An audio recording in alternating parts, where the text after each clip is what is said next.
जो बच्चे नहीं हैं उनके लिए हम बता दें कि हम लोग देख रहे थे कि आदि गुरु शंकराचार्य के पूर्व जो अद्वैत वेदांत के प्रमुख आचार्य हुए हैं, जिन्होंने इस संदर्भ में अपने विचारों को, अपनी अवधारणाओं को रखा है, उसमें एक प्रमुख आचार्य थे गौड़पादाचार्य, जिन्होंने मांडुक्य उपनिषद के ऊपर एक कारिका लिखी थी, जिसको हम लोग मांडुक्य कारिका या आगम शास्त्र के नाम से जानते हैं। इसे गौड़पाद कारिका के नाम से भी जानते हैं। तो ये जो कारिका लिखी थी, इसमें उन्होंने अद्वैत की स्थापना की थी। तो ये बड़ा महत्वपूर्ण है और इसीलिए हम इस पे आप लोग को लेके काफ़ी क्लासेस, इसमें 2-3 क्लासेस लगभग हो गए हैं। आज वाली क्लास भी रहेगी। कुछ हम लोग आदिगुरु शंकराचार्य की अवधारणाओं पे पढ़ने का प्रयत्न करेंगे। मीनू रिकॉर्डिंग स्टार्ट करते हैं।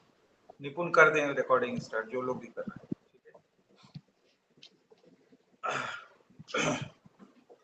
तो बेसिक जो जो लोग नए बच्चे जुड़े हैं, यहाँ से ये समझने की कोशिश करें कि हम लोग ने ये देखने की कोशिश की थी कि जो मांडुक्य कारिका है, उसके 4 प्रकरण हैं। ये आप लोग के यूजीसी नेट जेआरएफ में आप लोग से पूछ सकता है।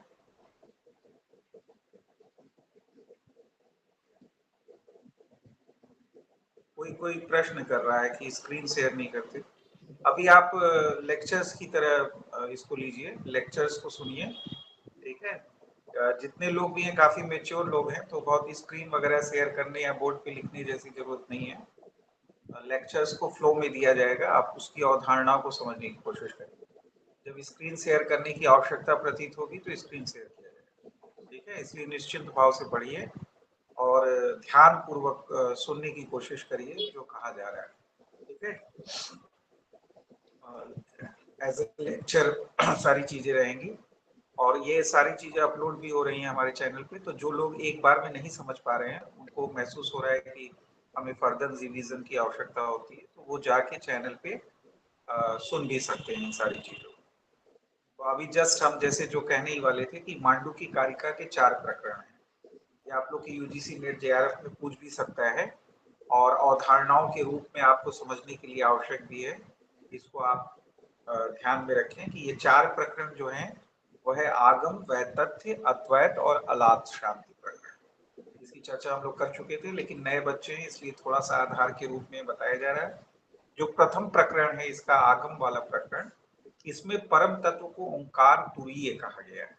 जैसा कि पिछले क्लासेस में भी स्पष्ट किया गया कि ये जो परम तत्व है ओंकार तुरीय जिसे कहा जा रहा है, यही जो है इंडिविजुअल यानी व्यष्टि रूप में, जिसको हम लोग कहते हैं विश्व तेजस प्राज्ञ, और जब हम इसको कंक्लूसिव सेंस में कह रहे होते हैं समष्टि रूप में, जो पद प्रयोग किए जाते हैं, जो हम लोग के उपनिषदों में प्रयोग किए गए हैं, वैश्वानर, हिरण्यगर्भ और ईश्वर, इन तीनों के जो है क्या है, इमिनेंट है, अंतर्यामी है, यानी इनके इमिनेंट है और इनके पारगामी, इनके ट्रांसीडेंट। तो इसी को परम तत्व के रूप में डिफाइन किया गया है, जिसके लिए पदावली प्रयुक्त होती है ओंकार या तुरी, ठीक है।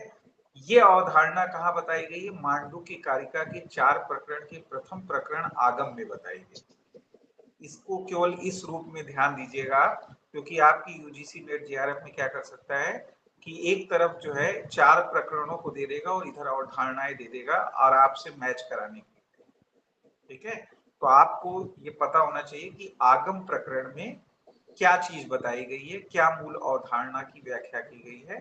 तो परम तत्व को ओंकार या तुरीय के रूप में व्याख्यायित विवेचित किया गया है और इसे व्यष्टि रूप में विश्व तेजस प्राज्ञ और समष्टि यानी कंक्लूसिव सेंस में वैश्वानर, हिरण्यगर्भ और ईश्वर के क्या कहा गया, इमिनेंट और ट्रांसीडेंट कहा गया, अंतर्यामी और पारगामी कहा गया। इस रूप में इसको डिफाइन किया गया। दूसरा प्रकरण जिसकी चर्चा पिछले क्लासेस में भी हुई थी, जिसको हम लोग कहते हैं वैतथ्य, इसमें क्या किया गया, जगत प्रपंच के मिथ्यात्व का प्रतिपादन किया गया है। यानी ये जो समस्त जगत, हम जिस जगत में है, इस जगत को माया जनित कह के इसके मिथ्यात्व का प्रतिपादन किया गया है। मिथ्या पद का अर्थ तो आप लोग समझते ही होंगे, जो नहीं समझ रहे उनको हम समझा दें कि मिथ्या जो होता है, जब कोई चीज प्रातीतिक क्षमता रखती है तो हम लोग उसको मिथ्या कहते हैं। क्यों? क्योंकि वो जो अल्टीमेट रियलिटी है, जो सत्य है अद्वैत दर्शन में, वो क्या है, एकमात्र ब्रह्म है। क्योंकि यहाँ पर किस रूप में डिफाइन किया गया है सत को? अद्वैत मत में किस रूप में डिफाइन किया जाता है? त्रिकाल में जो अबाधित है उसे ही सत कहा जाता है, जिसमें त्रिकाल में किसी चीज का बाद संभव नहीं। ठीक है, इसलिए सत तो केवल एक ही स्थान, एक ही को प्राप्त है, वो है परम तत्व ब्रह्म, जिसको ओंकार या तुरीय कहा जा रहा है। तो ये जगत जो है, चूंकि ये पारमार्थिक रूप से या पारमार्थिक अवस्था में बाधित हो जाता है, इसलिए हम इसको सत नहीं कह सकते और इसको हम असत भी नहीं कह सकते, क्योंकि असत की परिभाषा भी अद्वैत मत में क्या है, एक्सट्रीम पे जाके की जाती है। कहा जाता है कि जिसकी कोई प्रतीति भी संभव ना हो। तो इसमें जैसे जो पद प्रयोग किए जाते हैं, जैसे शस्त्रृंग प्रयोग किया जाता है, या बंध्या पुत्र कहा जाता है, या आकाश कुसुम कहा जाता है, इनकी प्रतीति भी संभव नहीं है। तो इसको भी एक्सट्रीम में ले जाके डिफाइन किया जाता है असत के रूप में। लेकिन ये जगत माया जनित होने के कारण क्या है, प्रातीतिक क्षमता रखता है। प्रतीति के रूप में हम देख रहे हैं इसको, सारी चीजों को हम देख रहे हैं, हम लोग बैठे हुए हैं, हम लोग क्लास ले रहे हैं, तो ये सारी चीजें जो है प्रतीति के रूप में तो दिखाई दे रही हैं, अभी तो एग्जिस्ट कर ही रही हैं, इसलिए इसको जो है हम असत भी नहीं कह सकते। ठीक है, सत असत एक साथ नहीं हो सकता और दोनों का न होना भी संभव नहीं है। तो इस सेंस में यहाँ पर इसको मिथ्या कहा जाता है। तो जगत प्रपंच के मिथ्यात्व का प्रतिपादन कहाँ किया गया, किस प्रकरण में? अगर आपसे पूछा जाएगा मांडुक्य कारिका के, तो आप क्या बताओगे? वैतथ्य प्रकरण में किया गया। ठीक है, अब जो तीसरा प्रकरण है जिसपे हम लोग थे, अब यहाँ से जो पिछले क्लासेस में भी थे उनके लिए नई चीजें स्टार्ट होंगी अब, क्योंकि यहीं पे हम लोग डिस्कशन कर रहे थे। तीसरा प्रकरण जो अद्वैत है, इस अद्वैत प्रकरण में क्या किया गया है, जो अद्वैत आत्म तत्व है उसका प्रतिपादन किया गया है, और इसके प्रतिपादन के उद्देश्य से दो सिद्धांतों की चर्चा की गई है, जिसपे हम लोग चर्चा पिछले क्लासेस में कर रहे थे। एक सिद्धांत है जिसको कहा गया अजातिवाद, और दूसरा सिद्धांत है जिसको हम लोग कहते हैं अस्पर्श योग। दो सिद्धांतों के माध्यम से अद्वैत आत्म तत्व की स्थापना की गई। इसमें मांडुक्य कारिका के तीसरे प्रकरण अद्वैत में इसकी स्थापना की गई है, दो सिद्धांतों के माध्यम से, एक जिसको अजातिवाद कहा गया है और दूसरा अस्पर्श योग कहा गया है। तो अब हम लोग इन्हीं को समझने की कोशिश करेंगे। बस एक चौथा प्रकरण है जिसको अलाश शांति प्रकरण कहते हैं, जिसमें हमने पिछले क्लासेस में बताया था कि जो गौड़पादाचार्य हैं उन्होंने माध्यमिक और विज्ञानवादी संप्रदायों से तुलना की अपनी दार्शनिक अवधारणा की। जो अपने अद्वैत मत की स्थापना कर रहे हैं गौड़पादाचार्य, उसकी तुलना उन्होंने माध्यमिक और विज्ञानवादी संप्रदायों से की है। किस प्रकरण में की है? अलाश शांति प्रकरण में की। तो ये जो चौथा प्रकरण है, इसकी चर्चा हम तब करेंगे जब हम अपने चैनल पे बौद्धिज्म वाले सारे लेक्चर्स को अपलोड कर देंगे। तो जो लोग हमारे लाइव क्लासेस में नहीं रहे हैं, क्योंकि इंडियन फिलॉसफी में हम लोग बौद्धिज्म से स्टार्ट किए, तो बौद्धिज्म में 20-25 क्लासेस चली हैं, इसमें से कई लोग रहे हैं, कई लोग नहीं रहे हैं। तो जो लोग नहीं रहे हैं और जो लोग रहे भी हैं, ये सभी लोग जब ये 2-3-4 दिन में अपलोड हो जाएगा बौद्धिज्म की क्लासेस, तो आप लोग उससे गो थ्रू हो जाइएगा, उसको डिटेल में जाके पढ़ लीजिएगा और अपनी पुस्तकों से भी गो थ्रू हो जाइएगा। इसके उपरांत इस चौथे प्रकरण की चर्चा हम एक क्लास में कर देंगे, क्योंकि तब आपको समझ में आएगा, क्योंकि यहाँ माध्यमिक और विज्ञानवादी संप्रदायों से तुलना कंपैरिजन की गई है। तो जब आप उन अवधारणाओं को वहां पर ध्यान पूर्वक देख लेंगे, तो इसके उपरांत जब हम तुलना करेंगे तो आपको ज्यादा अच्छे से प्रभावी तरीके से समझ में आएगा। तो ये चौथे प्रकरण के लिए एक क्लास बाद में रखी जाएगी कालांतर में, पहले हम लोग आदि गुरु शंकराचार्य की अवधारणाओं को पढ़ना आरंभ कर देंगे। रही बात, ये सारी चीजें तो जो हो रही है वो हो ही रही हैं, तो वो सारी चीजों को तो हम लोग देखेंगे। अभी क्या करना है कि हम दो सिद्धांतों की चर्चा करेंगे, जो चर्चा हम लोग की चल रही थी। आज जातिवाद पे काफी चर्चा हो गई थी, और हम लोग ये निश्चित किए थे कि आज के क्लास में अस्पर्श योग को हम लोग देखने की कोशिश करेंगे। तो अभी आजातिवाद को भी थोड़ा देख ले रहे हैं, और अस्पर्श योग को देखकर फिर हम लोग फर्दर आगे बढ़ने की कोशिश करेंगे। तो जैसा हम लोग पिछले क्लासेस में भी स्पष्ट किए कि जाति का अर्थ क्या होता है? उत्पत्ति। ठीक है, यानी जन्म लेना, उत्पन्न होना, और जब इसके आगे अ लगा दिया गया है तो इसको निगेट किया जा रहा है, तो इसका मतलब है अजाति का अभिप्राय क्या होता है? अनुत्पत्ति, यानी किसी भी प्रकार की जाति या उत्पत्ति का असंभव होना। ठीक है, किसी भी प्रकार की जाति या किसी भी प्रकार की उत्पत्ति का असंभव होना, इसी से संबंधित सिद्धांत को अजातिवाद का सिद्धांत कहते हैं। और इस अजातिवाद के सिद्धांत का उल्लेख किसने किया है? आचार्य गौड़पादाचार्य ने किया है, मांडुक्य कारिका के तीसरे प्रकरण अद्वैत में किया है, जिस प्रकरण में वह अद्वैत आत्म तत्व का प्रतिपादन कर रहे हैं और इसी दार्शनिक सिद्धांत के आधार पर कर रहे हैं। और जैसा हम लोग पिछले क्लासेस में भी चर्चा किए थे कि इसके पहले जब हम लोग बौद्धिज्म पढ़ रहे थे तो बौद्धिज्म में भी नागार्जुन जो शून्यवादी माध्यमिक दार्शनिक है, उन्होंने अष्ट निषेध के माध्यम से अजातिवाद के सिद्धांत का प्रतिपादन किया था। ठीक है, तो जब कंपैरिजन होगा तो हम देखेंगे अलार शांति प्रकरण में कि किस प्रकार से ये जो गौड़पादाचार्य हैं ये दिखाते हैं कि ये जो अजाति का सिद्धांत है वह मूलतः कहाँ है? मूलतः हमारे वैदिक और औपनिषदिक दर्शन में ही बताया गया है। और वही वैदिक औपनिषदिक दर्शन से प्रभावित होकर बौद्ध आचार्यों ने अपने अजातिवाद के सिद्धांत को प्रस्तुत किया। तो उनका सिद्धांत कोई नवीन सिद्धांत नहीं है। ठीक है, तो इस प्रकार से यह तुलना जो है, जब आप लोग हमारी क्लासेस के वीडियोस देख लेंगे और अपने पुस्तकों से गो थ्रू हो लेंगे, तब हम लोग थोड़ा और डिटेल में जाके कंपैरिजन करेंगे। एक संकेत मात्र हम कर दिए हैं आप लोगों को। ठीक है, तो इसको समझने की कोशिश करिए। तो अब जो हम लोग अजातिवाद के एक आरंभिक अवधारणा को समझे कि जाति का अर्थ क्या होता है। जाति का अर्थ होता है उत्पन्न होना, ठीक है, जन्म लेना। लेकिन जब इसको हम निगेट कर रहे हैं अजाति के रूप से, तो इसका अभिप्राय क्या है? अनुत्पत्ति, यानी किसी भी प्रकार की जाति या उत्पत्ति का असंभव होना। ठीक है, इस रूप में इसको डिफाइन किया जा रहा है। तो कैसे इसको अजातिवाद के आधार पर किस प्रकार से उन्होंने परम तत्व आत्म तत्व की स्थापना की, पिछले क्लासेस में हम लोग डिटेल में चर्चा कर ही रहे थे कि जब कहा गया कि जो अल्टीमेट रियलिटी होती है, जो परम तत्व होता है, वह क्या होता है? नित्य होता है, इटर्नल होता है, जिसके लिए हम लोग एक और पद प्रयोग करते हैं, शाश्वत, यानी जिसका ना आदि होता है ना जिसका अंत होता है। तो जो नित्य है, जो शाश्वत है, जिसका ना आदि है ना अंत है, तो उसके लिए उत्पत्ति का संदर्भ ही क्या हो गया? निरर्थक हो गया। ठीक है, तो जो परम तत्व है उसके लिए किसी भी प्रकार की उत्पत्ति का संदर्भ क्या हो गया? निरर्थक हो गया, क्योंकि अल्टीमेट रियलिटी क्या है? अपरोक्षानुभूति गम्य है, नित्य है, इटर्नल है, शाश्वत है, इसका ना आदि है ना अंत है।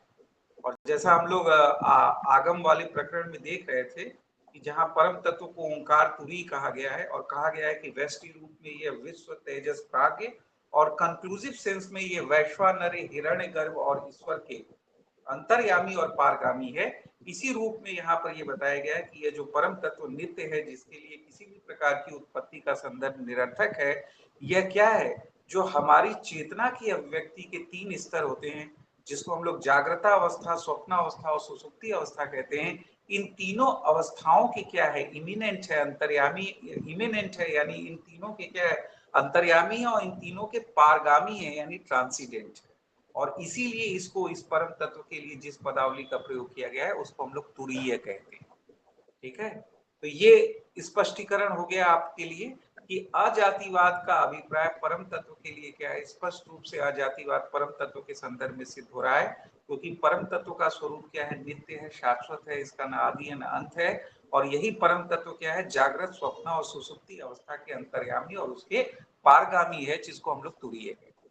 तो उसके लिए किसी भी प्रकार की उत्पत्ति का संदर्भ क्या हो गया? निरर्थक हो गया। इसी प्रकार पुनः इस अजातिवाद की सिद्धि के संदर्भ में गौड़पादाचार्य मांडुक्य कारिका के तीसरे प्रकरण में कहते हैं कि ये जो हम समस्त जगत या जगत प्रपंच, इस जगत प्रपंच में जो हम जन्म मरण चक्र में फंसे हुए तमाम प्रकार के जो है बद्ध जीवों और जागतिक पदार्थों को देखते हैं, यह सब भी क्या है? मायाकृत है। ये सब भी क्या है? अध्यास है, मायाकृत है, आभास मात्र है। तो जो चीज आभास मात्र है उसकी भी वास्तविक उत्पत्ति का संदर्भ निरर्थक हो जाता है। ठीक है, उसकी भी उत्पत्ति का संदर्भ क्या हो जाता है? निरर्थक हो जाता है, क्योंकि यह वास्तविक उत्पत्ति तो है ही नहीं, ये तो प्रातीतिक है। तो जो चीज प्रातीतिक है, मायाकृत है, तो उसकी उत्पत्ति का संदर्भ क्या बना? समझ रहे हैं? अब जो सत्य है, जो अल्टीमेट रियलिटी है, परम तत्व है, चूंकि वह नित्य है, शाश्वत है, तो उसके लिए उत्पत्ति का संदर्भ निरर्थक हो गया। अगर कोई चीज असत है तो उसके लिए भी, जो चीज असत है उसकी उत्पत्ति कहाँ से होगी? जो चीज असत है वो तो असत है, ठीक है, उसकी तो प्रातीतिक सत्ता भी संभव नहीं है। लेकिन जो चीज प्रातीतिक है, मायाकृत है, उसके लिए भी क्या वास्तविक उत्पत्ति का संदर्भ बनेगा? वास्तविक उत्पत्ति का संदर्भ नहीं बनेगा ना। इसीलिए अद्वैत दर्शन में जो कार्य कारणवाद का सिद्धांत है उसको हम लोग विवर्तवाद के सिद्धांत के रूप में जानते हैं। जो लोग पहले से दर्शन शास्त्र पढ़ते हुए चले आ रहे हैं तो वह इस पद से भी होंगे कि जो विवर्त पद का प्रयोग किया जाता है, यानी यहाँ जो परिवर्तन हो रहा होता है माया के माध्यम से, अविद्या के माध्यम से, यह तात्विक परिवर्तन नहीं हो रहा होता है, बल्कि क्या हो रहा होता है? आकारिक परिवर्तन होता है, और आकारिक परिवर्तन को वास्तविक परिवर्तन के रूप में स्वीकृत नहीं किया गया है। इसलिए यह जो विवर्त है, यह जो हम अध्यास देखते हैं, मायाकृत देखते हैं, प्रातीतिक देखते हैं, यह भी क्या है? वास्तविक उत्पत्ति नहीं है। इसलिए इस समस्त जागतिक पदार्थ और जन्म मरण चक्र में फंसे हुए जितने भी बद्ध जीव है, इनके संदर्भ में भी अजातिवाद का सिद्धांत सिद्ध होता है। तो स्पष्ट है कि यहाँ पे तर्क किया जा रहा है गौड़पादाचार्य के द्वारा इस तीसरे प्रकरण में, और अजातिवाद के सिद्धांत के आधार पर परम तत्व आत्म तत्व की स्थापना की जा रही है। तो इन्होंने ये, आप स्पष्ट रूप से आप देख रहे हैं कि यहाँ पर यह सिद्ध हो रहा है, स्पष्ट रूप से आपको प्रतीत हो रहा है कि यहाँ पर क्या सिद्ध हो रहा है? दो चीजें सिद्ध हो रही हैं। पहला, परम तत्व के संदर्भ में अजातिवाद की सिद्धि की गई। फिर ये जो समस्त हमको प्राकृतिक जगत दिखाई दे रहा है, जो बद्ध जीव और जागतिक पदार्थ दिखाई दे रहे हैं, इनके संदर्भ में भी जो है अजातिवाद की सिद्धि की जाए। तो इसको कंक्लूड करते हुए कहते हैं कि ये समस्त जो सृष्टि है वो वास्तविक नहीं है, बल्कि क्या है? माया जनित भ्रांति है। और यहाँ पर एक विशिष्ट प्रकार के दृष्टिकोण रखते हैं वो, जहां हम जब लोग पढ़ेंगे हम लोग आदि गुरु शंकराचार्य को, तो वहां से थोड़ा सा डिफरेंस होगा कि यहाँ पर वो क्या कहते हैं कि जो जागतिक पदार्थ हैं और जो स्वप्न पदार्थ हैं, इनमें कोई तात्विक भेद नहीं करते, ठीक है। वो कहते हैं कि दोनों में जो है मात्रात्मक भेद है, और एक तरह से वो एक स्तर पे लाने की कोशिश करते हैं इनको, जैसा कि हम लोग देखते हैं कि बौद्धिज्म में भी विज्ञानवादी करते हैं, ठीक है। तो ये सारी चीजें हैं। लेकिन आदि गुरु शंकराचार्य में हम लोग जाएंगे तो सत्ता की अभिव्यक्ति के 3 स्तरों की वो बात करेंगे, जिसमें पारवार्थिक, व्यवहारिक और प्रातिभाषिक। और फिर व्यवहार और प्रतिभास में वो भेद भी करते हैं कि किन आधारों पे हम व्यवहार प्रतिभास पे भेद करते हैं। तो वहां पर जो है जगत को स्वप्नवत नहीं माना गया है, स्वप्नवत नहीं माना गया है। लेकिन यहाँ पर हम लोग देख रहे हैं कि गौड़पादाचार्य इसमें कोई भेद नहीं कर रहे हैं, और ऐसा ही बौद्धिज्म में भी हमको दिखाई देता है। खैर, जब हम लोग पढ़ेंगे आदि गुरु शंकराचार्य को तो ज्यादा और स्पष्टीकरण। तो जो लोग पिछले क्लास में भी थे और जो लोग इस क्लास में भी हैं, उनको यह स्पष्टीकरण हो गया कि ये जो मांडव्य कारिका के ऊपर भाष्य लिखा गया है, आदि गुरु जो है गौड़पादाचार्य के द्वारा जो भाष्य लिखा गया है और जो कारिका लिखी गई है, इस कारिका के जो 4 प्रकरण हैं, इस 4 प्रकरण में जो अद्वैत प्रकरण है, जिसमें परम तत्व आत्म तत्व की स्थापना की जा रही है 2 सिद्धांतों के माध्यम से, जिसमें एक क्या है? अजातिवाद, और दूसरा अस्पर्श योग। तो अजातिवाद का स्पष्टीकरण आप लोग को हो गया कि अजातिवाद का संदर्भ परम तत्व के संदर्भ में क्या है, और इस संसार के जो बद्ध जीव हैं और इस संसार में जो जागतिक पदार्थ है, उनके संदर्भ में किस प्रकार ये माया जनित, मायाकृत होने के कारण, अध्यास विवर्त होने के कारण यहाँ पर भी वास्तविक उत्पत्ति का संदर्भ निरर्थक सिद्ध किया गया है और अजातिवाद की सिद्धि की गई, ठीक है। तो इस प्रकार से यहाँ पे अजातिवाद को सिद्ध किया। यहाँ तक तो पिछले क्लासेस में भी लगभग बहुत सारी बातें हुई थी। लगभग मुझे लग रहा है कि अभी भी रिपीटेशन ही है, क्योंकि ये सारी बातें हो गई थी, लेकिन बहुत सारे बच्चे चूंकि जुड़ गए हैं नए, तो इसलिए इसकी रिपीटेशन कर दी गई है। कोई बात नहीं। अब देखिए, अब जो बात बताई जाएगी इसमें कुछ नई चीजें मिलेंगी। जो लोग पिछले क्लासेस में थे उनको फील होगा कि कुछ नई चीजें ऐड हो गई हैं, क्योंकि अब यहाँ से अब थोड़ा सा कुछ चीजें ऐड होती जाएंगी जो पिछले क्लासेस में नहीं थी। हमने ये बताया था पिछले क्लास में भी कि जैसा कि श्रुति के माध्यम से, यानी जिस प्रकार वो कहते हैं कि इन सारी चीजों की अवधारणा जो है हमारे वेदों उपनिषदों में है, और उनके ट्रेसेस वो दिखा रहे होते हैं। जैसे हमने बताया था कि अयम आत्मा ब्रह्मा एक मेवा द्वितीयम, ठीक है, ब्रह्म वेद ब्रह्म्यो भवति। तो ये सारी फेसेस जो है वो दिखा रहे होते हैं गौड़पादाचार्य, और जब तुलना करते हैं तो वो भी बताते हैं कि माध्यमिक और जो ये विज्ञानवादी हैं ये भी इस तरह के सिद्धांतों को उपनिषदों से ही ले रहे होते हैं। लेकिन इसके साथ यानी श्रुति के साथ साथ जो गौड़पादाचार्य हैं वह अजातिवाद की सिद्धि के लिए युक्तियां भी प्रस्तुत करते हैं, आर्ग्यूमेंट्स भी प्रस्तुत करते हैं, जो आप लोग से इंटरव्यू वगैरह में आपके नेट जेआरएफ में भी प्रश्न ये पूछा जा सकता है। तो इसके लिए भी आप जो है तैयार रहिएगा। और आपको हमने 3 आर्ग्यूमेंट्स की चर्चा की थी पिछले क्लासेस में।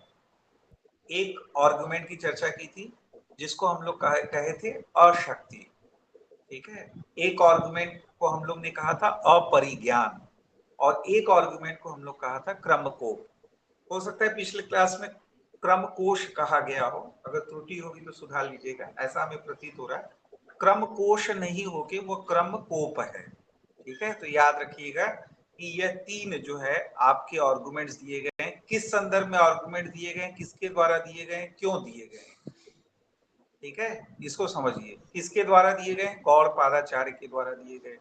क्यों दिए गए हैं, अद्वैत परम तत्व की स्थापना के संदर्भ में दिए गए हैं।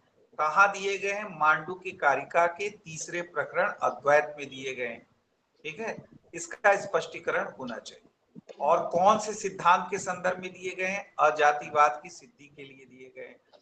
अब इसकी अवधारणा जरा आप समझ लीजिए कि अशक्ति का क्या अभिप्राय है, और इसके बाद अपरिज्ञान और क्रमकोप इसका क्या अभिप्राय है, और फिर हम लोग फिर अस्पर्श योग पे आने की कोशिश करते हैं। जैसा पिछले क्लास में भी हमने स्पष्ट किया कि अशक्ति की युक्ति में गौड़पादाचार्य कहते हैं कि जो कारण है उसमें कार्योत्पाद की शक्ति नहीं होती, इसलिए उन्होंने ये पद प्रयोग किया गया है अशक्ति का। और साथ ही साथ कहते हैं कि कार्य में भी कार्य उत्पाद की शक्ति, यानी कार्य जो है वो फर्दर किसी का कारण भी नहीं हो सकता, इसलिए हम कहते हैं कि अजातिवाद सिद्ध है। अब इसकी अवधारणा थोड़ी सी समझने की कोशिश करिएगा कि ये क्यों ऐसा कह रहे हैं कि कारण में कार्योत्पाद की शक्ति नहीं हो सकती। इसके पीछे की अवधारणा एक लाइन में तो आप मान लीजिए कह देंगे कि अशक्ति, जैसे कोई आपसे इंटरव्यू में पूछे कि भाई आदि जो गौड़पादाचार्य उन्होंने मांडू के कारिका में अजातिवाद की सिद्धि के लिए कोई आर्गुमेंट दिया है, तो आप कहेंगे हाँ सर दिया है। कहेंगे कौन सा आर्गुमेंट दिया है, तो कहे 3 आर्गुमेंट्स दिए हैं, एक अशक्ति दिया है, एक अपरिज्ञान दिया है, एक क्रमकोप दिया है। आप बोल देंगे, तो कहेंगे अशक्ति की अवधारणा क्या है, तो आप तुरंत बोल देंगे कि सर कारण में कार्योत्पाद की शक्ति नहीं होती। इतना तो बोल देंगे ना आप, क्योंकि इतना बताया ही जा रहा है आपको, तो इतना आप बोल देंगे।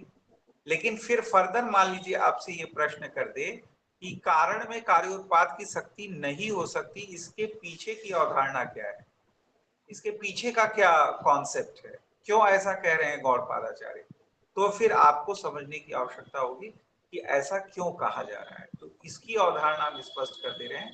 देखिए इसलिए कहा जा रहा है ना कि गौड़पादाचार्य इसका स्पष्टीकरण कहते हैं कि अगर हम जैसे अल्टीमेट रियलिटी को सभी कारण के रूप में सभी लोग स्वीकार करते हैं कि जो अल्टीमेट रियलिटी है, परम तत्व है, वही जो है आदि कारण है।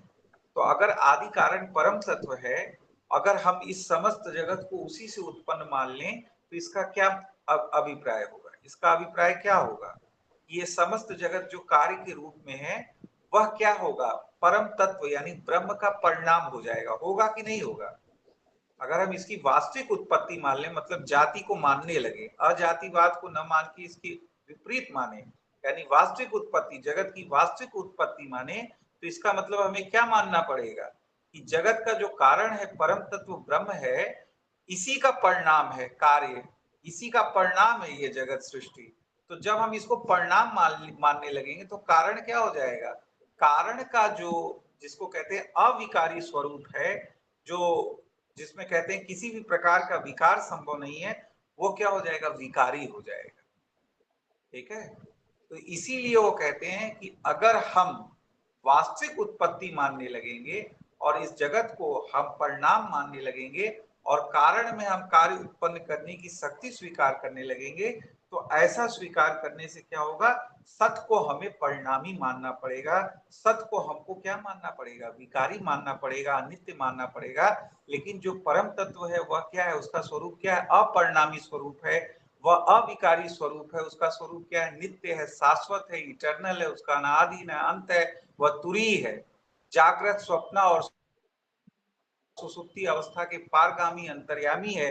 इसलिए स्पष्ट करते हैं वो कि यहाँ पर हम कार्य उत्पादन की शक्ति कारण में स्वीकार नहीं कर सकते। अगर हम इसको स्वीकार करेंगे तो हमें सत को क्या मानना पड़ेगा, परिणामी मानना पड़ेगा, अनित्य मानना पड़ेगा, इसलिए हम इसको नहीं स्वीकार कर सकते। तो इस प्रकार इस युक्ति के माध्यम से, अशक्ति की युक्ति के माध्यम से वो क्या करते हैं कि वो सिद्ध करने की कोशिश करते हैं कि जो है कारण में जो है कार्य उत्पाद की शक्ति नहीं होती, और इसके परिणाम स्वरूप हम ये सिद्ध करने की कोशिश करते हैं कि अजातिवाद सिद्ध है, यानी किसी भी प्रकार की जाति या किसी भी प्रकार की उत्पत्ति संभव नहीं है। तो ये युक्ति प्रस्तुत करते हैं आर्गुमेंट, इसकी यह अवधारणा है। ठीक है, इसी प्रकार दूसरा आर्गुमेंट जो दिए, हमने कहा अपरिज्ञान।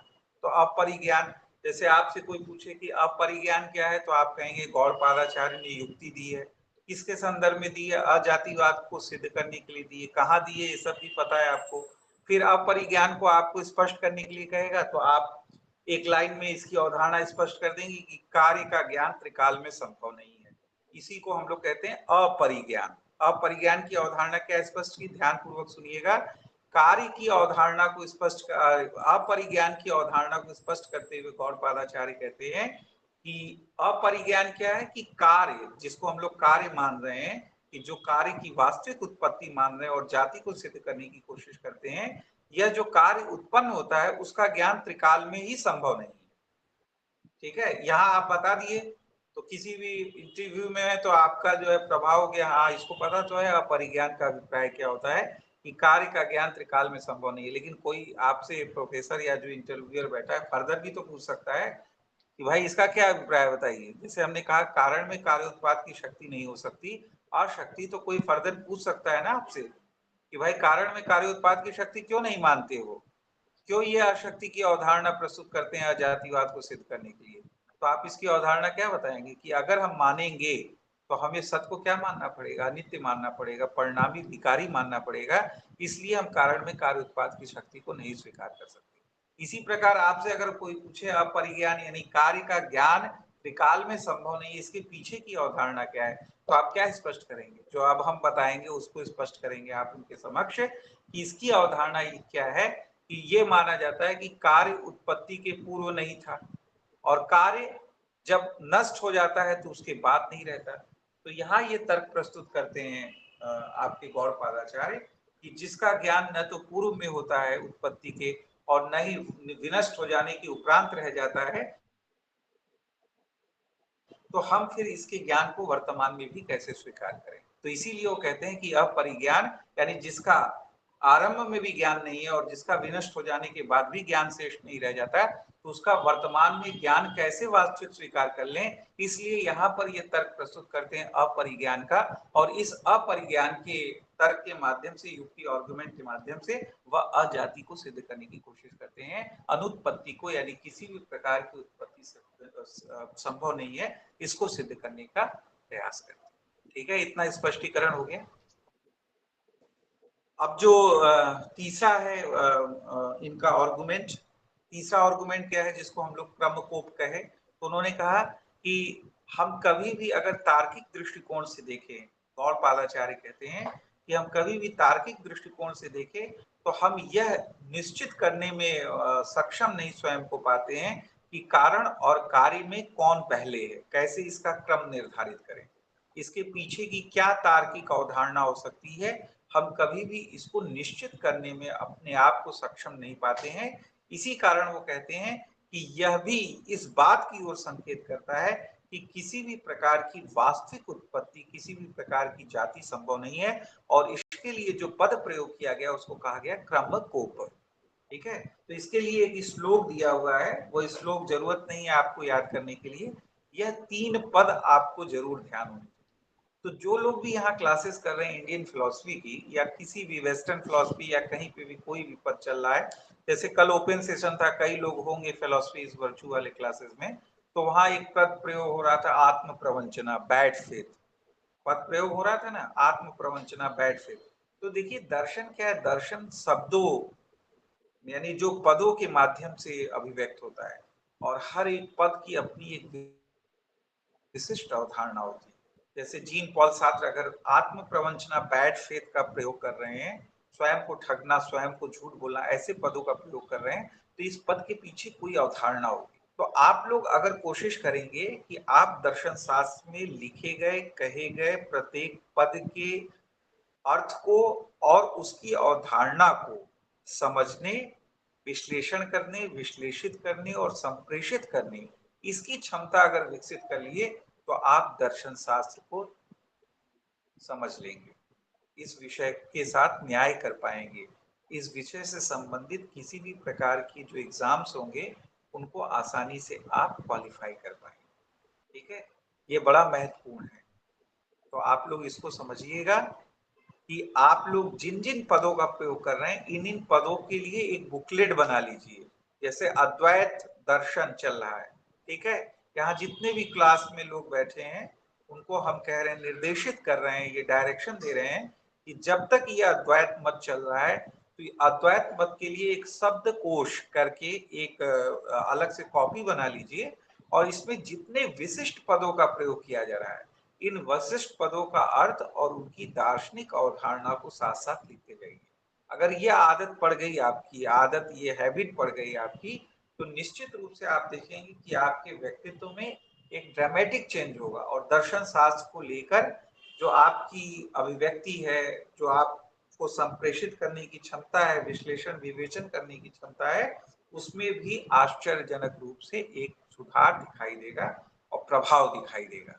ठीक है, तो ये कार्य आप लोग को हम निर्देशित कर रहे हैं, यह कार्य आप लोग करते जाइए। अनन्या जी कह रही हैं कुछ कुछ इंग्लिश में बताते जाइए।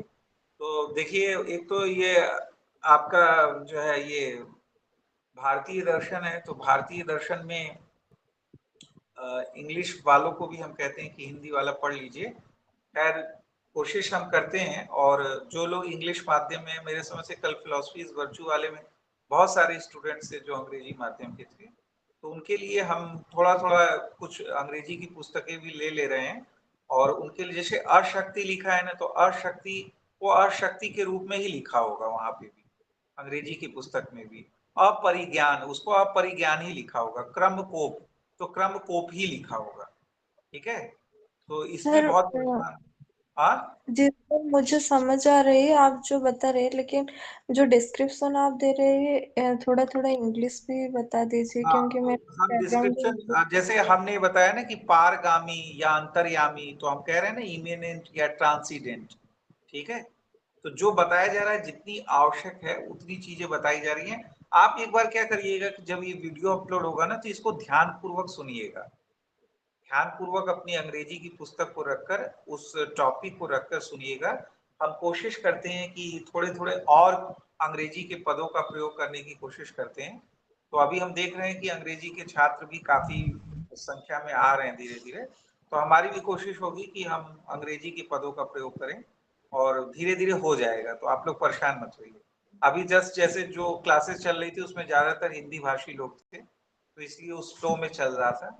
अभी जैसे जैसे संख्या बढ़ती जा रही है, जैसे काफी लोग रजिस्टर्ड हुए थे, तो क्लास नहीं है में कम दिख रहे हैं लोग।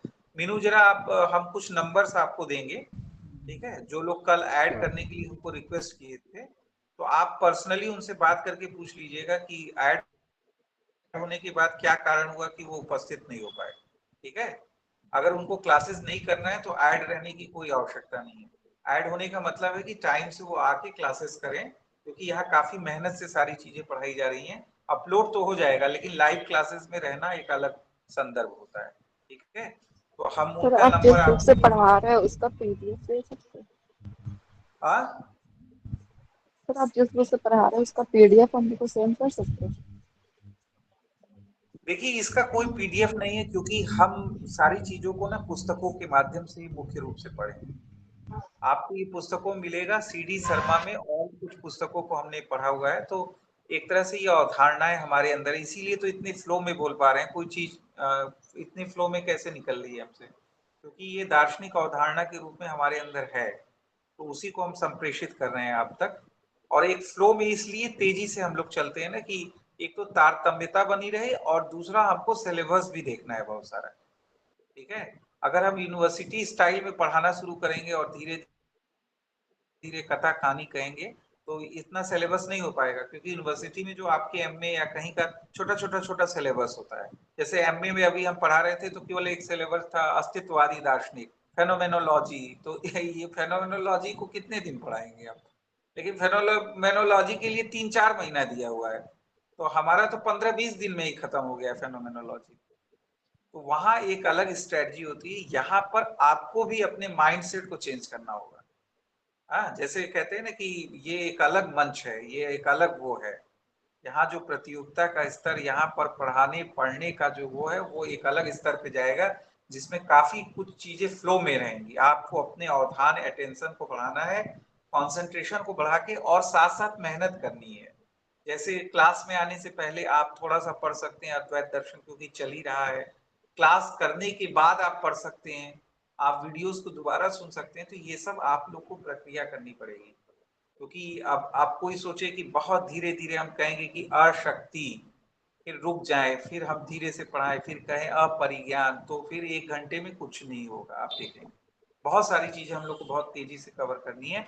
तो अब एक चीज स्पष्टीकरण आपको हो गया कि ये जो मांडू की कारिका का तीसरा प्रकरण था, जिसमें अद्वैत प्रकरण में वो आत्म परम तत्व की स्थापना के संदर्भ में अजातिवाद के सिद्धांत को सिद्ध कर रहे थे।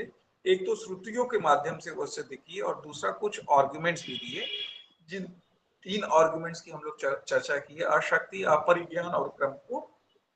इसका मतलब यही अजातिवाद का सिद्धांत है, जिसको 2 माध्यमों से, श्रुतियों के माध्यम से वो किस प्रकार सिद्ध कर रहे थे और कैसे आर्गुमेंट्स के माध्यम से सिद्ध कर रहे थे। अगर आप इतना जान लिए तो आपकी यूजीसी नेट जेआरएफ से कोई प्रश्न जाने वाला नहीं है। अगर गौड़पादाचार्य से पूछा, और इंटरव्यू वगैरह में भी आपसे अगर कोई भी प्रश्न पूछ दे, परिज्ञान क्या है, क्रम को क्या है, और जो है अशक्ति क्या है, या कोई और भी इधर उधर पूछे कि अजाति का क्या अभिप्राय है, इसमें वो क्या सिद्ध करना चाह रहे हैं, नहीं करना चाह रहे हैं, तो आप सारे प्रश्नों का उत्तर देने में अपने आप को सक्षम समझें। नंबर 1। नंबर 2, जो दूसरा सिद्धांत जिसकी चर्चा हम लोग कर रहे थे, कि एक सिद्धांत की और चर्चा उन्होंने की है, जिसको अस्पर्श योग का संदर्भ हम लोग ने किया था, कि अस्पर्श योग भी एक दार्शनिक अवधारणा, एक दार्शनिक सिद्धांत है गौड़पादाचार्य ने, जिसकी चर्चा मांडू की कारिका के तीसरे प्रकरण अद्वैत में की है। परम तत्व, आत्म तत्व की स्थापना के संदर्भ में इसका अभिप्राय क्या है, इसकी दार्शनिक अवधारणा क्या है, तो इसको हम लोग थोड़ा सा समझने की कोशिश करेंगे। जैसे यहाँ पे पद आ रहा है, देखिए, अस्पर्श योग, एक तो योग आ रहा है, दूसरा स्पर्श आ रहा है, और उसके आगे अ लगा के इसको निगेट किया गया। इतना आप लोग समझ पा रहे हैं? ठीक है। स्पर्श को आप लोग अंग्रेजी वाले समझ रहे होंगे, स्पर्श मतलब कांटेक्ट। योग तो आप लोग समझ ही रहे होंगे, अ लग गया तो इसका मतलब इसको निगेशन किया जा रहा है, इसको निगेट किया जा रहा है। तो इसका अभिप्राय क्या है, और इसके माध्यम से किस प्रकार परम तत्व की स्थापना कर रहे होते हैं गौड़पादाचार्य, इसको हम लोग थोड़ा सा समझने की कोशिश करते हैं। देखिए, यहाँ एक और पद आता है, जिस पद को आप लोग एज इट इज समझिएगा, अंग्रेजी और हिंदी दोनों माध्यम के लोग। अस्पर्श योग के सिद्धांत में ये आता है, जिसको हम लोग कहते हैं अमनी भाव। ध्यान पूर्वक सुनिएगा, एक पद आ रहा है अस्पर्श योग के दार्शनिक अवधारणा के संदर्भ में, जिसको हिंदी और अंग्रेजी दोनों वाले इसी रूप में समझेंगे, जिसको हम लोग क्या कह रहे हैं, अमनी भाव। अब ये अमनी भाव की अवधारणा क्या है, इसके बाद हम अस्पर्श योग की अवधारणा को स्पष्ट करते रहे। देखिए, अमनी भाव को इस स्वरूप में स्पष्ट किया गया है कि जो गौड़पादाचार्य है ना, वो एक प्रकार से क्या करते हैं कि जो जिसको हम लोग चित्त कहते हैं या कॉन्सियसनेस कहते हैं, और जिसको हम लोग मन कह रहे होते हैं। जैसे जो लोग योग दर्शन पढ़े होंगे, जो पुराने हैं, जो नेट वगैरह कर चुके हैं, वो आसानी से योग दर्शन से इस अवधारणा को रिलेट कर पाएंगे कि योग दर्शन में जो बुद्धि, अहंकार और मन है, इसके लिए एक पद का प्रयोग किया गया है, जिसको हम लोग चित्त कहते हैं। इस पद का प्रयोग किया गया है ना। तो ये जो गौड़पादाचार्य हैं, ये गौड़पादाचार्य मन के संदर्भ में चित्त का प्रयोग कर रहे हो। तो ये कहते हैं कि जो हमारा ये मन होता है, जो माइंड होता है, ये माइंड में क्या होता है कि ये हमारे माइंड को क्या करता है कि जो अविद्या होती है या जो माया होती है वो हमारे मन के ऊपर एक आवरण डाल देती है, जिसको हम लोग निद्रा या अज्ञान के रूप में डाल कहते हैं। और साथ साथ आवरण डालने के साथ साथ क्या करती है कि मन के ऊपर विक्षेप भी करती है।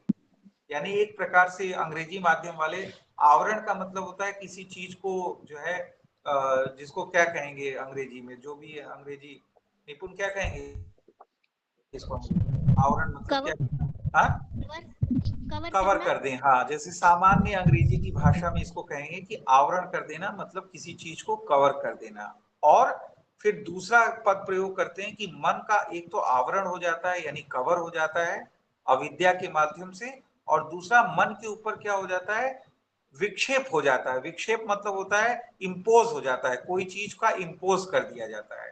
तो ये मन पे ही चल रहा होता है। यानी अविद्या क्या है, मन का आवरण भी करती है, उसको कवर भी करती है, और उस पर अन्यथा भाव यानी किसी अन्य संदर्भ का क्या कर देती है, विक्षेप भी कर देती है, जिसको हम लोग विक्षेप कहते हैं, यानी इम्पोज करना कहते हैं।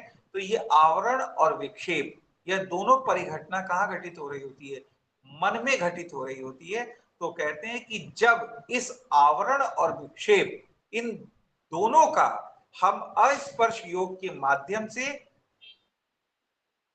आत्यांतिक उन्मूलन कर देते हैं। आत्यांतिक मतलब समझ रहे हैं कि एब्सोल्यूट, आत्यांतिक पद का अंग्रेजी में अर्थ हुआ एब्सोल्यूट। उन्मूलन मतलब कह देते हैं इसको समाप्त कर देते हैं, इंड कर देते हैं इसको। तो इसी के लिए पद प्रयोग किया गया है, क्या, अम्नि भाव का पद प्रयोग। तो आप लोग जो अब डिक्शनरी बनाएंगे अपने, उसमें अम्नि भाव भी आ जाएगा, आ जाएगा। सभी लोग बनाएंगे जो डिक्शनरी जो पढ़ रहे हैं या अद्वैत दर्शन, इसके लिए जो शब्दकोश निर्मित करेंगे, उस शब्दकोश में अम्नि भाव भी आएगा, आएगा ना। और अब अम्नि भाव को आप लोग समझ पाएंगे कि अम्नि भाव का पद का प्रयोग कहाँ किया गया है। अम्नि भाव पद का प्रयोग कहाँ किया गया, अम्नि भाव पद का प्रयोग किया गया है अस्पर्श योग के दार्शनिक अवधारणा के संदर्भ में। और इसका क्या अभिप्राय है, इसका अभिप्राय यह है कि जो मन के ऊपर आवरण हो रहा होता है या मन के ऊपर विक्षेप हो रहा होता है, जब हम इसका आत्यांतिक उन्मूलन कर देते हैं, तो इस आत्यांतिक उन्मूलन के संदर्भ में ही जो पदावली प्रयुक्त की गई है उसको हम लोग अम्नि भाव कहते हैं। ठीक है, तो अब ये अम्नि भाव की अवधारणा को आप लोग रखिए। तो ये अम्नि भाव कहाँ होता है, यह अम्नि भाव जो है अस्पर्श योग के माध्यम से होता है। किस प्रकार होता है इसको समझने की कोशिश करिएगा। तो अस्पर्श योग के संदर्भ में पहले स्पर्श को समझने की कोशिश करिए कि स्पर्श को किस रूप में गौड़पादाचार्य ने व्याख्यायित किया है अपने मांडुक्य कारिका में। उन्होंने कहा है कि त्रिविध सन्निकर्ष होते हैं, यानी 3 प्रकार के स्पर्श हो रहे होते हैं। कौन कौन से 3 प्रकार के स्पर्श हो रहे होते हैं। आप लोग को जब हम न्याय वैशेषिक दर्शन पढ़ाएंगे, उसमें प्रत्यक्ष की अवधारणा पढ़ाएंगे, परसेप्शन की अवधारणा पढ़ाएंगे, तो वहां पर भी त्रिविध सन्निकर्ष की बात की गई है। 3 प्रकार के सन्निकर्ष, सन्निकर्ष मतलब कनेक्शंस की बात की गई है। इंद्रिय आप लोग समझ ही रहे होंगे, अंग्रेजी वाले भी समझ रहे होंगे, जो हमारे सेंसेस होते हैं यानी इंद्रिय होती है, और जो है उसका सन्निकर्ष होता है यानी उसका कांटेक्ट होता है। कांटेक्ट किसके साथ होगा, विषय के साथ होगा ना। हमारी हर एक इंद्रियों के अपने अपने विषय हैं, उन विषयों के साथ ही क्या हो रहा होता है, कांटेक्ट हो रहा होता है, संपर्क हो रहा होता है। तो उसको ही हम लोग जो है स्पर्श कह रहे होते हैं। तो यहाँ पर भी 3 प्रकार के जो सन्निकर्ष हो रहे होते हैं, उनके लिए स्पर्श, त्रिविध स्पर्श की अवधारणा का संदर्भ गौड़पादाचार्य ने प्रस्तुत किया है। यह 3 सन्निकर्ष या स्पर्श कौन कौन से हैं। एक कहा गया है कि आत्मा का मन से, मन, गौड़पादाचार्य मन के लिए चित्त शब्द यानी कॉन्शसनेस शब्द का प्रयोग कर रहे हैं। तो यह जो आत्मा है, इस आत्मा का संबंध किससे होता है, हमारे माइंड के साथ होता है। और जो हमारा मन होता है, जो हमारा माइंड होता है, इसका संपर्क, स्पर्श किसके साथ होता है, इंद्रिय के साथ, हमारे जो सेंसेस होते हैं इनके साथ होता है। और इंद्रिय का संपर्क या स्पर्श किसके साथ होता है, विषय के साथ होता है। तो 3 प्रकार के स्पर्श हुए। ठीक है, इसीलिए आप लोग देखे होंगे कि कभी कभी हम लोग जब कुछ सारी चीजें देख रहे होते हैं, तो हम लोग को जब हमारे ये त्रिविध सन्निकर्ष संभव हो पाते हैं, तो हमें कभी कभी आत्मिक सुख की अनुभूति होती है कि नहीं, आत्मिक आनंद की अनुभूति होती है कि नहीं होती है, क्योंकि ये त्रिविध सन्निकर्ष स्पर्श इस चीज को संभव बना रहे होते हैं। जैसे आप लोग ए आर रहमान का नाम सुने होंगे, तो ए आर रहमान जो है जब भी कोई म्यूजिक मतलब बनाते हैं तो वो एक समय का प्रयोग करते हैं 3-4 बजे भोर में, जब लालिमा आ रही होती है और एकदम एक अजीब तरह का माहौल होता है, तो उस समय वो अपने सारे म्यूजिक को क्रिएट करते हैं। कई लोग उनको क्रिटिसाइज भी करते हैं, मतलब जो आपको ये जो प्लेबैक सिंगर्स वगैरह हैं वो कहते हैं रात रात भर जगाते हैं और इसके बाद बनाते हैं। तो ये इसलिए कहते हैं, वो अपने इंटरव्यूज में वगैरह वो कहते हैं कि जब मैं ये सारी चीजें कर रहा होता हूँ तो मुझे आत्मिक आनंद की अनुभूति हो रही है। यानी संभव है कि यह जब वो यह प्रक्रिया कर रहे हो ए आर रहमान, तो वहां पर क्या हो रहा है, त्रिविध सन्निकर्ष संभव होता है। लेकिन आप देख रहे होंगे कि बहुत सारी चीजें ऐसी होती हैं जहां पर चीजें आत्मा तक नहीं पहुंच पाती, वो हमारे मन तक या शरीर तक ही रह जाती है। तो ऐसी चीजों की इंटेंसिटी क्या होती है, बहुत तेज होती है, लेकिन उनकी ड्यूरेशन बहुत कम होती है। जो आत्मिक आनंद होता है उसकी ड्यूरेशन बहुत लंबी होती है, हो सकता है इंटेंसिटी बहुत ना हो, लेकिन उसकी जो ड्यूरेशन होती है, जब कोई आत्मिक आनंद में व्यक्ति आता है तो वो फिर दिनों दिनों तक, सालों सालों, वर्षों तक। इसीलिए कहते हैं, देखिए जैसे मीरा है वो प्रभु श्री कृष्ण के प्रेम में गई और फिर उनके आनंद में चली गई तो चली गई, सूरदास जो है चले गए, तो जीवन पर्यंत चले गए, क्योंकि वो आनंद, आत्मिक आनंद में चले गए।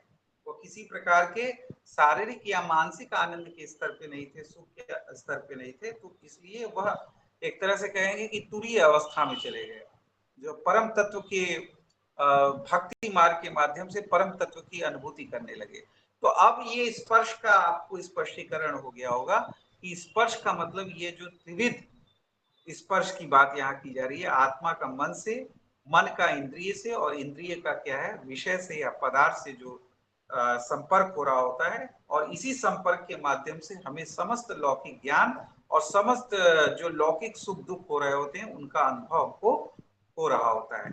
लेकिन अब हम लोग क्या करते हैं कि जो अमनी भाव की प्रक्रिया है, जिसमें हम आवरण और विक्षेप इनका उन्मूलन कर रहे होते हैं, तो इसमें क्या होता है कि हम लोग क्या करते हैं कि जब इंद्रियों को हम लोग विषय की ओर जाने से रोकते हैं, देखिए समझिएगा, इसी में स्पष्ट हो जाएगा स्पर्श योग।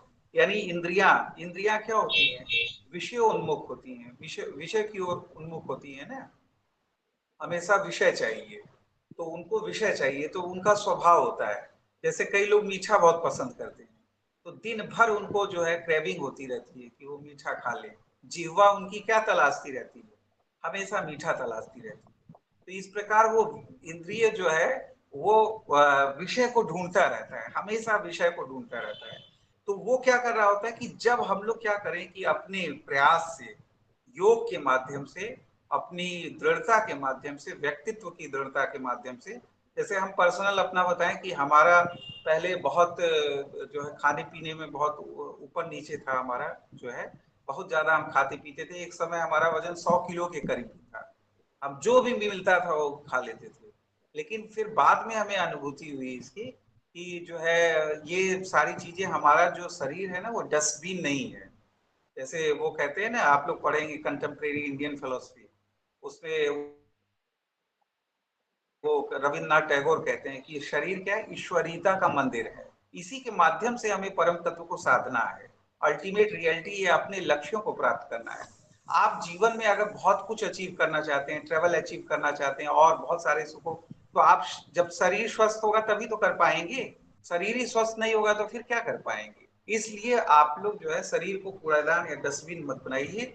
और तो यही अस्पष्ट योग के संदर्भ में क्या कहा जा रहा है कि जब हम इंद्रियों को विषय की ओर जाने से क्या करते हैं, रोक देते हैं, और जो मन है उसको हम क्या करते हैं कि जो हमारी ध्येय वस्तु है, यानी जिस पर हम ध्यान को अपने एकाग्र कर रहे हैं उस पर स्थिर कर देते हैं। तो स्थिर करने से क्या होता है कि समाधि की स्थिति पैदा होती है, और जो है मन अपने ध्येय वस्तु में स्थिर हो जाता है। और यह जो त्रिविध सन्निकर्ष चल रहे होते हैं, इन त्रिविध सन्निकर्षों का उन्मूलन हो जाता है या निरोध हो जाता है। किस प्रकार होता है, जब हम अपने प्रयासों के माध्यम से इंद्रियों को विषय की ओर जाने से रोक देते हैं, मन को ध्येय वस्तु में स्थिर कर देते हैं, तो फिर क्या होता है कि यह जो त्रिविध स्पर्श हो रहा होता है, यानी आत्मा का मन से, मन का जो है इंद्रिय से और इंद्रिय का विषय से, इसका जो है निरोध हो जाता है, उन्मूलन हो जाता है। और यही उन्मूलन की अवस्था को क्या कहा गया है? अमनी भाव की अवस्था कहा गया है। और इसी को क्या कहा गया है? अस्पर्श योग के माध्यम से बताया गया है। यानी आप लोग योग दर्शन से इसका कंपैरिजन करेंगे तो योग दर्शन में दो प्रकार की समाधियों की चर्चा की गई है, संप्रज्ञात समाधि, असंप्रज्ञात समाधि। और संप्रज्ञात समाधि में भी चार प्रकार हैं, सवितर्क, सविचार, सानंद और सास्मित। और असंप्रज्ञात समाधि, इसमें भी दो प्रकार हैं, भव प्रत्यय और उपाय प्रत्यय। लेकिन मूल समाधि क्या है? उपाय प्रत्यय, जहां प्रज्ञा का उदय होता है। तो ठीक वही, यानी जो उपाय प्रत्यय है असंप्रज्ञात समाधि का, वही स्थिति गौड़पादाचार्य में किसकी है? अस्पर्श योग की। तो यहाँ मन क्या होता है? सर्वदा सर्वदा जो है विषय से निरुद्ध हो जाता है, जिसको अमनी भाव की अवस्था कहते हैं। यानी मन आवरण और विक्षेप से क्या होता है? आत्यांतिक रूप से उन्मूलन हो जाता है उसका। और अमनी भाव की अवस्था में अस्पर्श योग से हम क्या कर लेते हैं? ब्रह्म भाव की प्राप्ति कर लेते हैं, ब्रह्म साक्षात्कार कर लेते हैं। और इससे भी क्या होता है? आत्म परम तत्व की स्थापना हो जाती है। तो इस प्रकार हमने जो आप लोग से कहा था कि अद्वैत प्रकरण में, यानी मांडुक्य कारिका के तीसरे प्रकरण में, वह दो सिद्धांत अजातिवाद और अस्पर्श योग के माध्यम से परम तत्व, आत्म तत्व की स्थापना करते हैं, वो स्थापना हमने कर दी। हो गई ना? तो इतना ही आप लोग को समझना है। क्यों? क्योंकि आप लोग यूजीसी नेट जेआरएफ की तैयारी कर रहे हैं, कोई रिसर्च तो कर नहीं रहे हैं, शोध कर नहीं रहे हैं इस विषय पे कि अस्पर्श योग पे ही शोध करेंगे। तो अस्पर्श योग पे शोध करेंगे तो इस पे तो 250-300 पन्ने का थीसिस लिखेंगे, अब बहुत सारी पुस्तकें पढ़ेंगे। तो उतना पढ़ने की आवश्यकता नहीं है, क्योंकि बहुत विशाल है दर्शन शास्त्र पढ़ने के लिए, और जीवन क्या है? छोटा सा है। इसलिए जो मूल अवधारणाएं, अगर इन मूल अवधारणाओं को समझकर इसको आप संप्रेषित करने की क्षमता हासिल कर लेंगे, तो इतनी ही रिक्वायरमेंट है आपको दर्शन शास्त्र के असिस्टेंट प्रोफेसर बनने के लिए, या आईएएस में फिलॉसफी ऑप्शनल लेके निकालने के लिए। तो उतनी ही चीजें आप लोग को बताई गई, तो उतना ही आप लोग समझिए। ठीक है? तो इतना करके आज चूंकि थोड़ा हीट बहुत ज्यादा है और गर्मी बहुत हो रही है, तो अस्पर्श योग हमने समाप्त कर दिया। अलात शांति प्रकरण जो है, इसकी चर्चा हम लोग करेंगे जब हम बौद्धिज्म का क्लास अपलोड कर देंगे। वहां महायान और इनके साथ कंपैरिजन होगा। और इसके उपरांत जो है हम लोग कल की क्लास में अब शुरू कर देंगे हम लोग आदि गुरु शंकराचार्य के दर्शन को पढ़ना। ठीक है? तो जय हिंद, जय भारत।